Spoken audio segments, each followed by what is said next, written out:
On évoquait la Guinée, ce rapport d'Amnesty International qui s'alarme du nombre de manifestants tués. Le rapport pointe clairement qu'il y a, depuis le début de l'année, au moins 18 personnes tuées lors de manifestations organisées par l'opposition. Et Credo Tété, Germain évoquait également cette volonté souvent de l'opposition de braver les interdictions.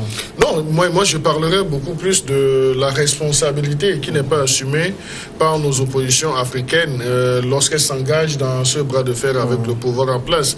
Je crois, heureusement que dans notre pays, le Togo, il y a une loi, la loi Bojona, qui dit clairement que lorsque vous voulez organiser une manifestation, les organisateurs sont responsables de la sécurité aussi bien que les forces de sécurité ordinaires que nous avons. Je ne sais pas si cette loi est votée ou bien prise au niveau de la Guinée, mais même si cette loi n'est pas d'actualité en Guinée-Conakry, donc je crois que la classe politique de l'opposition devrait être aussi responsable, parce que lorsque vous sentez qu'il y a de l'étincelle dans l'air, donc il ne faudrait pas pousser les pauvres militants à aller dans le guêpier. Donc s'il y a cette irresponsabilité politique, voilà des situations auxquelles nous faisons face. Nous ne disons pas que les opposants guinéens sont exécrablement négatifs, mais moi je crois que lorsqu'il s'agit de faire le maintien d'ordre, cela incombe aussi bien aux structures de sécurité au niveau de nos partis politiques ou bien de l'opposition qui enclenchent l'action de manifestation, qui doit être soutenue également par les forces de sécurité. Vous conviendrez avec moi que au moins il y a une certaine évolution dans le cas togolais, parce que on a vu même que dans le cas togolais, pour des mesures sécuritaires, il y avait eu des réunions avec les responsables des partis afin de situer les responsabilités, de rassembler les éléments afin qu'ils puissent assurer une bonne sécurité pour les militants. Et je dirais également que cette situation n'honore pas nos oppositions africaines, parce qu'on a comme l'impression que une fois qu'ils appellent à des marches, donc ils veulent qu'il y ait bain de sang ou bien qu'il y ait des décès pour essayer de justifier leur action politique. Et là, nous avons vu cela aussi dans le cas togolais. Et là, je peux même vous raconter une petite histoire. Il y a quelques militants qui m'ont dit que lorsqu'ils vont à des marches, ou bien avant d'aller à des marches dans notre pays, le Togo, surtout du côté de la classe politique de l'opposition, s'ils y vont et ils rentrent tranquillement à la maison, ils ne sont pas heureux et leurs responsables aussi ne sont pas heureux. Qu'ils font tout pour provoquer les forces de sécurité afin qu'il y ait des lancements de gaz lacrymogènes, et que si, par chance ou bien par malchance, il y a bain de sang, donc c'est dire que la marche a réussi. Jeff.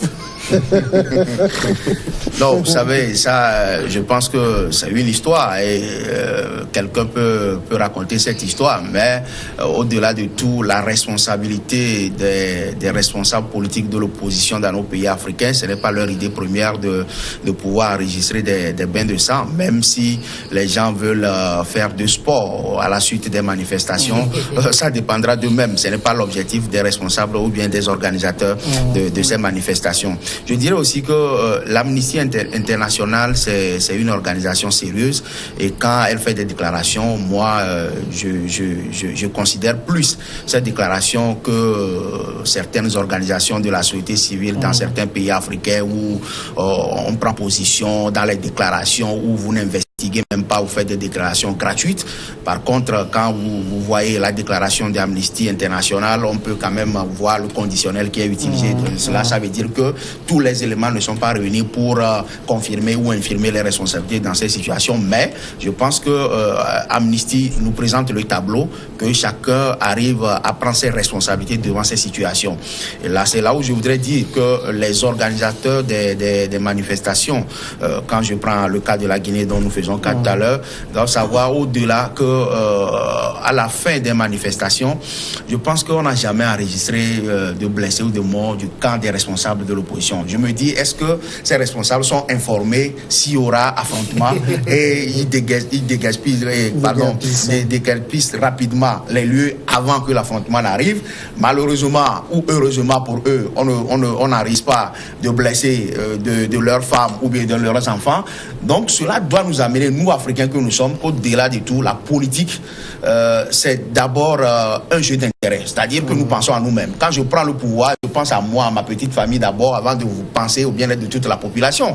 Et là, si quelqu'un m'appelle à une manifestation, je dois savoir qu'à un moment, j'ai des limites. Et qu'il y a des lois qui régissent l'État et que je dois savoir que du jour au lendemain, je suis opposant aujourd'hui, le jour où je serai au pouvoir et qu'il y aura quelqu'un qui sera opposant, on me fera autant.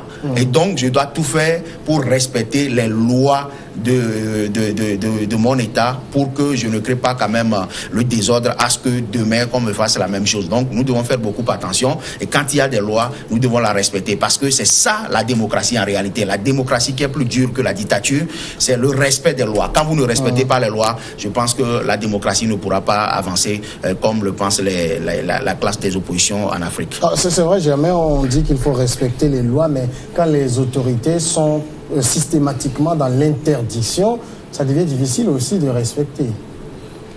Oui, je crois que on pense d'abord dans nos pays qu'il faut des manifestations violentes pour ébranler le pouvoir. Donc, on ne le dit pas ouvertement, je rejoins ce que Credo dit, mais dans l'organisation, la conduite donc, de ce genre d'événement, on constate que l'objectif principal, à la fin, c'est les dégâts, qu'ils soient matériels ou humains. C'est ça qui donnera de l'importance. Et donc, vous verrez que, contrairement à certains pays où les marches pacifiques ont porté leurs fruits, ici, on ne donne pas de l'importance aux marches pacifiques. On croit que c'est une perte de temps.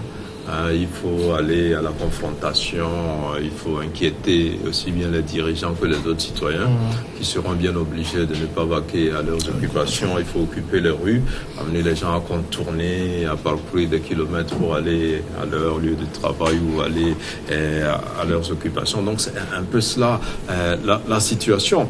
Maintenant, entre l'opposant qui veut manifester et le dirigeant, les responsabilités ne sont pas les mêmes à l'échelle nationale. Celui qui est au pouvoir a le devoir d'assurer d'abord la tranquillité du pays, que les gens qui veulent manifester manifestent et que ceux qui veulent faire autre chose puissent le faire. Et donc la conciliation de toutes ces libertés-là est assez difficile pour les dirigeants. Et ça, souvent, plusieurs manifestants l'oublient. C'est que j'ai le droit de manifester, mais les autres ont le droit de faire autre chose. Oui, vous verrez que les gens vont vous chasser. Vous voulez passer pour aller dire non, on ne passe pas par ici. On met des barricades, on allume des pneus. Donc, on fait et on menace, parfois même on agresse. On agresse des passants qui n'ont rien à voir avec la manifestation, qui n'ont même rien à voir avec le pouvoir qu'on conteste. Donc, on fait des victimes collatérales innocentes. Et donc, le pouvoir a l'obligation d'assurer la sécurité de tout le monde, y compris la sécurité des manifestants, y compris même la sécurité des manifestants violents. C'est pour cela que même quand il faut utiliser du matériel là, pour contrecarrer cette violence-là, il faut faire en sorte de ne pas aussi les atteindre physiquement ou de ne pas les handicaper ou de ne pas créer trop de dégâts. Et donc c'est un peu compliqué. Et je vais quand même revenir un peu sur ce qu'a dit Jeff sur Amnesty tout à l'heure. C'est vrai, une petite histoire sur Amnesty aussi. C'est vrai que ça remonte à une vingtaine d'années. Amnesty n'était pas aussi crédible que ça. Avec Pierre Sané. Oui, on se rappelle le Sénégalais Pierre Sané qui avait publié un rapport d'Amnesty qui avait vu des centaines de cadavres sur les côtes du Ghana, du Bénin.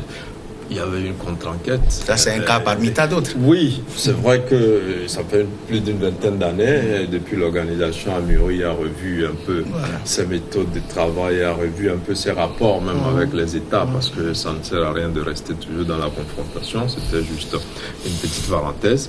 Mais pour dire que il faut pouvoir concilier ces libertés-là. Et on en a besoin. Aujourd'hui, on veut la démocratie, c'est vrai. Mais on a besoin de travailler. Les gens ont besoin d'être vivants, en bonne santé, et de travailler. 98 personnes qui sont mortes, si c'est vrai. C'est beaucoup trop. 18 personnes et... Oui, Amnesty parle de 18 pour cette année. 18 personnes pour cette année. Mais c'est trop. C'est trop. Et on devrait pouvoir aller manifester et revenir vivant. On ne va pas pour manifester. Et pour le leader, malheureusement, ça devient des trophées, le nombre de morts. Quand vous le voyez dire combien, avec quelle joie même ils annoncent le nombre de morts. Si, c'est un peu cynique. Malheureusement, c'est cynique, mais c'est vrai. On en a vu même dans notre pays. Parfois, quand on a même tué un enfant comme ça, il y avait des gaz lacrymogènes, les gens annonçaient qu'il était mort, alors que l'enfant n'était pas mort. Mais on le disait déjà pour créer de l'émotion, pour espérer et créer un soulèvement. Et donc, je crois que certains leaders utilisent cela et ce n'est pas bien. Bon, c'est une stratégie vieille comme le monde, vieille comme la politique. Elle n'est pas propre à l'Afrique, les autres l'ont expérimenté avant nous, mais aujourd'hui la Guinée est sérieusement confrontée à cette situation et les gens sont assez tentés par ce qui s'est passé au Burkina Faso le 31 octobre justement. Et donc vous verrez qu'autour de la date du 31 octobre en Guinée aussi, il y a eu beaucoup de mouvements et même par ici au Togo, les gens pensent que le Togo c'est le Burkina. En Guinée, je pense que c'est un peu la situation. Comme dirait l'autre, Togo 2000 n'est pas Ouaga 2000. On va passer en République démocratique du Congo. La présidence congolaise est accusée d'avoir une mainmise sur 2 institutions chargées d'assurer la transparence du processus électoral dans le pays à moins de 2 mois des scrutins cruciaux censés organiser la succession du président Joseph Kabila. Selon une étude, la Commission électorale nationale indépendante, CENI, et la Cour constitutionnelle sont contestés et leurs membres taxés de partialité, selon cette étude publiée jeudi par le groupe d'études sur le Congo, basé à l'Université de New York. Credo TT, j'ai envie de dire que c'est quasiment les mêmes accusations un peu partout quand on entre dans les périodes électorales. Non, je crois qu'en période électorale, les oppositions africaines se retrouvent dans un même domaine de définition. Un domaine de définition qui expose, disons, les insuffisances, sinon les tares même de nos oppositions, parce que c'est le même refrain, c'est la même chanson, donc c'est avec les mêmes couplets que nous les retrouvons lorsqu'ils entament une phase, disons, électorale. Donc, si on veut bien parler de nos oppositions africaines, et parler du cas de la RD Congo, donc il faut dire que c'est une opposition qui ne se prépare à rien du tout. C'est une opposition qui voit les choses se faire devant elle, mais qui est toujours dans l'invective sans avoir les moyens de sa politique. Nous avons vu comment le président Joseph Kabila a annoncer toutes ses intentions, même s'il a eu de la peine à se prononcer sur sa probable candidature. Mais lorsqu'il a posé les pions, les dés, donc l'opposition doit pouvoir faire une lecture judicieuse de la situation pour voir comment essayer de juguler, disons, les avancées de cette classe politique au pouvoir. Donc, mais il n'y a pas une lecture conséquente de l'antériorité des événements qui est faite par les classes politiques de l'opposition africaine, et à l'approche, ils pensent, et ces classes pensent que, surtout de l'opposition, pensent que lorsqu'on entame une période électorale, donc il faut toujours jeter de l'anathème sur le parti, au pouvoir, la partie adverse, pour essayer de se donner une certaine contenance. Malheureusement, je crois que c'est la tare qui définit aujourd'hui les oppositions africaines, et surtout, on peut rapidement faire, disons, un rapprochement entre ce comportement à la congolaise du comportement que nous avons dans notre pays, le Togo. Et c'est malheureux parce qu'on a comme l'impression au finish que nos leaders politiques veulent végéter dans l'opposition. Et ils font tout pour que le parti au pouvoir ne change pas des fusils d'épaule. Et c'est comme si la politique ou bien la définition de l'opposition est devenue une profession sociétale. Alors, Jeff, à la décharge peut-être, pour contrer ce que dit Credo, que ce n'est pas l'opposition qui fait le rapport, mais c'est un groupe d'études sur le Congo basé à New York qui présente ce rapport. Oui, c'est vrai, mais je ne maîtrise pas les sources de ce groupe. Vous savez, quand il y a de ces élections où il y a des groupes qui se créent, des gens font leurs déclarations, les gens font leur rapport. Je ne veux pas mais des gens font leur business aussi. Je ne veux pas nier ce rapport. Comme je l'ai dit, je ne maîtrise pas les sources. Mais si nous faisons une analyse politique de la situation, non plus le confirmer. Oui, je ne veux pas le confirmer aussi. si nous faisons une analyse, vous savez, j'ai comme l'impression que ça devient du business avec le rapport que nous pouvons faire avec la France, les États-Unis, etc. Pourquoi on ne parle pas de la gauche et de la droite, mais en Afrique, souvent, on parle du parti au pouvoir et de l'opposition, alors que nous voulons copier cela. Malheureusement, on s'oppose à quoi? Et ça nous donne quoi? C'est ce que moi, je voudrais dire exactement dans la situation africaine. Vous vous rappelez au Mali, Ibrahima Cissé qui était là, Soumaïla Cissé, qui dormait paisiblement, pensant qu'il avait la popularité, alors que l'autre là, Ibeka faisait la campagne, même au niveau des mosquées, dans les villages reculés. Le gars se disait, c'est vrai que je suis au pouvoir, mais j'ai besoin de la conquête, j'ai besoin de l'électorat. Et au lendemain des élections, il est le premier à dire qu'il conteste les résultats ou bien il est le gagnant. Et c'est un autre opposant qui dit non. Comment est-ce que lui peut donner cette affirmation? Je ne sais pas si tu te rappelles de cette réaction au Mali. Donc ça veut dire que l'opposition ou bien les oppositions en Afrique doivent se prendre sérieusement au travail, parce que conquérir le pouvoir, ce n'est pas la veille d'une élection, mais c'est un travail de longue durée qui se fait sur le terrain. On n'attend pas une semaine, un mois des élections pour être sur le terrain, mais on prépare les élections au même moment que le parti au pouvoir peut comptabiliser les actions du gouvernement pour faire sa campagne, a les moyens de l'État pour faire sa campagne. Je pense que si l'opposition, ou bien les oppositions en Afrique, ou bien l'opposition en RDC par exemple, arrive à s'organiser et se prend à temps, on peut quand même contrecarrer ces situations. Mais on croise les doigts, on reste dans les grandes villes, dans les chefs-lieux de préfecture pour dire que nous avons la majorité, nous avons la population, alors que les urnes...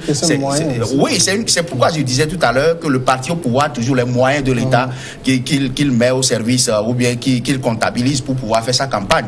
Et pourquoi ça se fait aussi dans les pays occidentaux. Mais l'opposition arrive quand même à tirer l'épingle du jeu, parce que c'est une organisation. On ne se lève pas pour dire parce que nous avons appelé à une mobilisation, nous avons appelé à une manifestation pour dire voilà, le peuple est derrière nous. Le peuple finalement c'est qui? Est-ce que les militants ont réellement voté? Les gens, on veut enrôler les gens même. Les gens refusent de se faire enrôler dans les pays. Je ne parle pas encore du Togo. Vous n'êtes pas sûr si vous avez des militants qui se sont enrôlés, mais vous dites au finish que les gens n'ont pas voté ou bien les résultats sont contestés. Moi, je pense qu'il y a un travail de base qu'il faut faire avant d'amener les gens sur le terrain de contestation, parce que ça devient monnaie courante dans les pays africains. À chaque élection, on arrive toujours à contester, à part quelques cas qui sont parmi tant d'autres. Mais Germain, est-ce que la tentative de contrôle des institutions, surtout celles qui ont un rôle à jouer dans l'organisation et la proclamation des résultats des élections, est-ce que cette tentative n'est pas très présente du côté du pouvoir? Je vais donner un exemple. Vous voyez ce qui se passe au Togo. Les deux entités veulent contrôler coûte que coûte la CENI. Ça me dit, dans les pays africains, on a quand même envie de contrôler ces institutions. Non, il n'y a pas que dans les pays africains. Jeff le disait, d'abord le rapport vient des États-Unis. Et à la dernière élection, le candidat Trump, puisque l'élection organisée par l'administration d'Obama, l'administration d'Obama qui organisait l'élection, Trump avait dit qu'il allait contester les élections s'il les perdait. Les résultats. Oui, les résultats s'il perdait l'élection. Il l'avait dit à la veille du vote, parce qu'il était sûr qu'il allait gagner. Et que Obama avait mis un appareil, son appareil de fraude en place pour lui arracher la victoire. Alors, quand il a dit les Américains ont dit quoi? Non, mais il ne doit pas le dire, nous sommes une démocratie séculaire. Il veut discréditer les élections aux États-Unis. Et pourtant, c'était vrai. Parce que moi, j'ai suivi la veille électorale aux États-Unis. Et comment les résultats sont tombés difficilement dans certains États. Donc, c'était pas normal. Donc, c'est pour dire que tout pouvoir sortant qui organise les élections a tendance à vouloir contrôler les institutions qui organisent, sauf le cas de la Côte d'Ivoire avec Gbagbo et Ouattara où l'ONU a supervisé une élection et Gbagbo qui se disait qu'en définitive, ce qui doit valider l'élection, c'est la Cour constitutionnelle.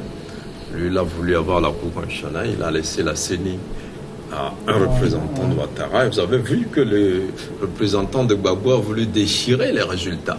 Ça veut dire que si Gbagbo contrôlait la CENI, il n'aurait pas besoin de tenter de déchirer ces résultats-là. Donc tous les pouvoirs en général qui sortent ou qui mettent leur mandat en jeu, en tendance donc à vouloir contrôler. D'abord, les élections se font par l'État. Et le président sortant est toujours président avant qu'un autre succède. Donc il a encore l'appareil de l'État, il gère tout et donc c'est tout à fait normal. Alors quand je lis ce rapport qui dit que si l'élection doit se tenir forcément le 23 décembre, il y a des risques. Parce que le rapport intitulé RDC, les élections de tous les dangers. Voilà. Non, je pense que ce n'est pas un rapport très sérieux, à mon avis, parce que on ne peut pas dire tout simplement parce que... Mais qui se fonde sur les signaux que le pays envoie aussi. Oui, mais le rapport dit quoi? Et le président a la capacité de diviser la classe politique. Ça veut dire qu'on attribue même la division de l'opposition au président. Mais ce qui est irresponsable. Dans l'UDPS, il a réussi à déloger Bruno Tibala, à diviser l'UDPS après la mort de Tiens Tshisekedi aussi. On ne peut pas continuer à dire que quand l'opposition a désorganisé, c'est la faute du pouvoir. Soit vous voulez faire la... Mais à qui profite le crime? C'est ça. Non, ce n'est pas le bénéficiaire du crime forcément qui est l'auteur du crime. C'est comme je vole quelque chose, je viens vous l'offrir. Ben, c'est pas parce que je voulais en faire, vous en jouissez que vous êtes le voleur. Non, je crois que il faut quand même mettre les oppositions devant leurs responsabilités. Quand l'opposition n'arrive pas à s'organiser, quand la société civile n'arrive pas à s'organiser, et qu'on dit que c'est la faute du président et qu'il a une capacité, c'est possible. Mais là encore, on a vu les alternances et comment ces oppositions se sont organisées. On a vu en Gambie, Yahya Jammeh par exemple, qu'on décrivait comme un grand dictateur qui avait même initié un mode de scrutin assez spécial avec des billes. Mais il a été battu, ça veut dire qu'il y a une organisation. Donc ce genre de rapport, je crois que a pour objectif d'abord de faire reporter l'élection, parce que je crois que les Américains ont mis assez de pression sur Kabila. S'il n'a même pas pu se positionner, c'est parce que les Américains avaient mis la pression. Aujourd'hui, c'est une université. C'est vrai que sur les conclusions, je suis un peu d'accord, mais quelle que soit l'organisation mise en place, de plus en plus en Afrique, on conteste les élections. Ce n'est pas parce que Kabila contrôle la CENI et la Cour constitutionnelle qu'il y aura contestation. Même si son camp gagne, c'est qu'il y aura contestation. Nous n'avons pas des oppositions qui acceptent. On voit quand même le feuilleton des commissions électorales dans les pays où parfois les résultats sont prononcés d'une manière assez bizarre. La Cour constitutionnelle qui valide des résultats qui ne font pas 100% et tout. On a envie quand même de valider ce qu'on a devant soi sans être convaincu que c'est les bons résultats aussi. Non, je ne sais pas si c'est une affirmation de ta part ou bien c'est un constat. Que tu avais très bien dit le pays dont je parle. Non, mais moi je ne connais pas le pays. Mais si tu peux m'aider, parce que j'aimerais parler de la situation que la Côte d'Ivoire a vécue. Heureusement, j'étais en Côte d'Ivoire lorsque cette situation s'était présentée. Je faisais partie d'une mission d'observation.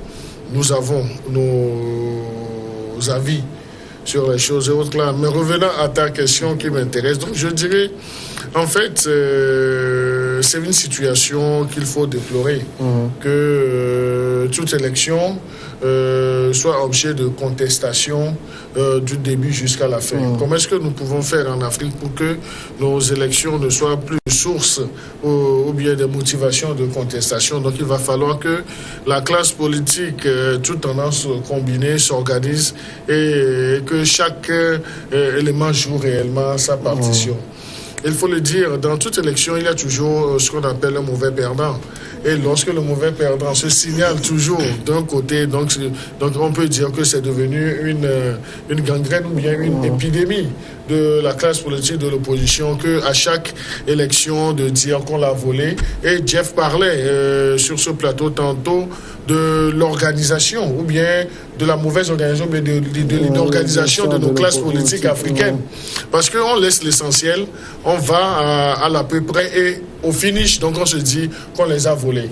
Vous verrez, même si nous organisons les législatives prochaines au Togo, donc l'opposition togolaise, du moins ceux qui se prénomment de la C14 auront ce type de langage, mais ça ne va pas surprendre le commun des mortels, ça ne va pas étonner autres là.